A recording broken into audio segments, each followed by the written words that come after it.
guys, this is the Monotone Gamer once again with GamingRing.com, and I'm here to review the worst games ever. Now I'm doing a thing now where I have special guests to review the games with me. This week's special guest is George Bass, also known as some people as Imp on the Gaming Ring forum. Hello world, I am George Bass, also known to the Gaming Ring community as Imp. When asked to review a game by the Monotone Gamer, well, I thought, how bad could it possibly be? So then he told me it was Alfred Chicken for the SNES, and I thought, I might as well play Russian roulette because there's more chance of me losing my mind playing Alfred Chicken. But fair dues, I had to do Alfred Chicken, so here it comes. Before we get started, I'd like to give some background information on the game. The game originally came out on the NES as well as the Game Boy and the PlayStation.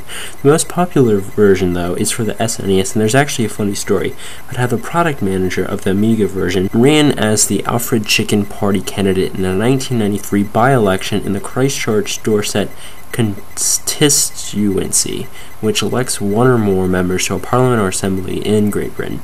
The exercise was done to promote the original game's release.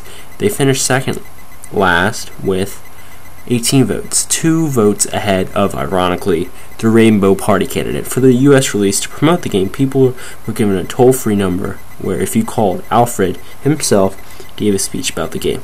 Right when you start the game, you realize something. Where the hell does this take place? Looks like what would happen in Salvador Dali's paintings, Pee-wee's Playhouse, and the set from Honey, I Shrunk the Kid had a three-way and produced a child. So right off you're thinking, what the fuck is going on with the setting? So when you're going through to the first building, right, it looks like any normal platform game.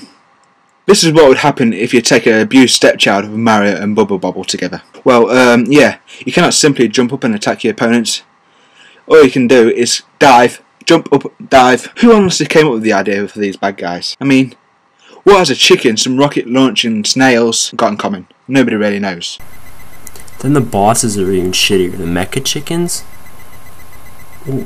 What is Alfred's relationship to the Mecha Chickens? It looks like what would happen if Ned Flanders went on a shooting spree. Then when you beat it, you get an egg that says thanks. Thanks? Thanks for what? What the hell is a Mecha Chicken?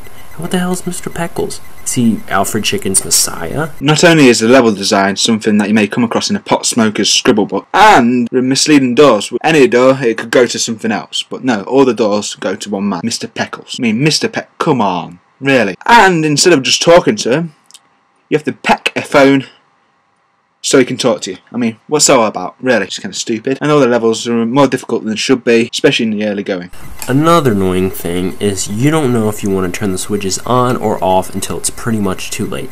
Also, what is up with the checkpoints? They couldn't give it to you automatically. You have to pop the balloon in order to save your point in the game. And even if you save it, you still have to start the level over with the same amount of time. But I guess it's better off doing that than having to start the level all over again. Overall, the game is shitty and it's equivalent of an elementary schooler's acid trip. I wouldn't suggest to anybody that would want to experience such a thing.